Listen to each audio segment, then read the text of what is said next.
ይህን ወሳኝ ፍልሚያ እንዴት ማየት እንችላለን? በአካል እዛ ደርሰን በአካል አዲስ አበባ ሆነን በአካል አድዋ ድል መታሰቢያ ሙዚየም ላይ ሆነን ማየት ያልቻልን ሰዎች ከቤታችን ሆነን እንዴት ማየት እንችላለን? አብዛኛው ኢትዮጵያዊ አሁን ላይ እየጠየቀ ያለ ጥያቄ ነው። ከአዲስ አበባ ውጪ በተለያዩ የሀገራችን ክፍል ላይ የሚገኙ ሰዎች ይህንን በጉጉት ሲጠበቅ የነበረውን በሴዶና በጆኒ ጁጁትሱ መካከል የሚደረገውን ፍልሚያ እንዴት ማየት እንችላለን የሚለው ጥያቄ ነው። ዛሬ ለዚህ ጥያቄ መልስ ይዘንላችሁ መተናል። አብራችሁን ቆዩም። አመት ባልሞላ ጊዜ ውስጥ ለሁለተኛ ጊዜ የተዘጋጀው ኢትዮ ፋይት ናይት ኢቲኤፍሲ በአድዋ ድል መታሰቢያ ሙዚየም ዛሬ ይደረጋል። ይህንን ጨዋታ ከሚያስተላልፉ ፕላትፎርሞች መካከል አዳራሽ.ኮም ይገኝበታል።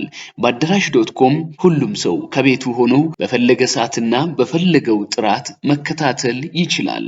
ለየት የሚያደርገው ደግሞ የዛሬው ምሽት ፍልሚያ በሴዶና በጆኒ ጁጁትሱ መካከል ብቻ አይደለም የሚደረገው። ሌሎች በርከት ያሉ ተጠባቂ ፍልሚያዎችም አሉ። በቦክስ፣ በሙይታይ፣ በኤምኤምኤ እና በተለያዩ በርከት ባሉ በስፖርት ዘርፎች ዛሬ ምሽት በአድዋ ድል መታሰቢያ ሙዚየም ደምቆ ያምሻል። ሴዶ ወይስ ጆኒ ማን የሚያሸንፍ ይመስላችኋል? ይህ ግጥሚያ እንደሚደረግ ከታወቀበት ጊዜ ጀምሮ ሴዶም በራሱ በኩል ጆኒ ጁጁትሱም በራሱ በኩል እናሸንፋለን ሲባባሉ ቆይተዋል። ጆኒ ጁጁትሱ እንዳለው የሴዶን እግሩን ይሰብር ይሆን ወይስ ብዙም ግምት ያልተሰጠው በቲክቶክ በሚያወራቸው ንግግሮቹ አማካኝነት ቶሎ ሊሸነፍ ይችላል? ጉረኛ ነው፣ ሴዶ ስፖርተኛ አይደለም ለሚሉ ወገኖች እንደሚችል ሴዶ ያሳየን ይሆን? ይህ ጥያቄ ከምሽቱ 1 ሰዓት ጀምሮ በአድዋ ድል መታሰቢያ ሙዚየም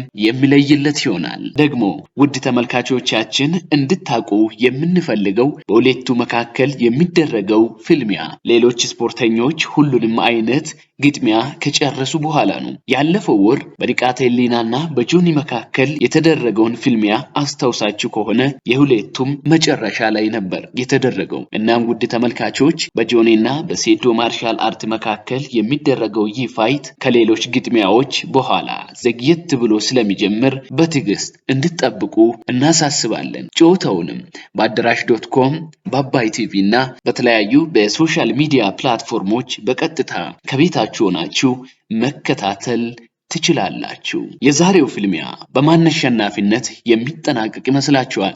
ግምታችሁን ኮሜንት መስጫው ላይ ማስቀመጥ ትችላላችሁ።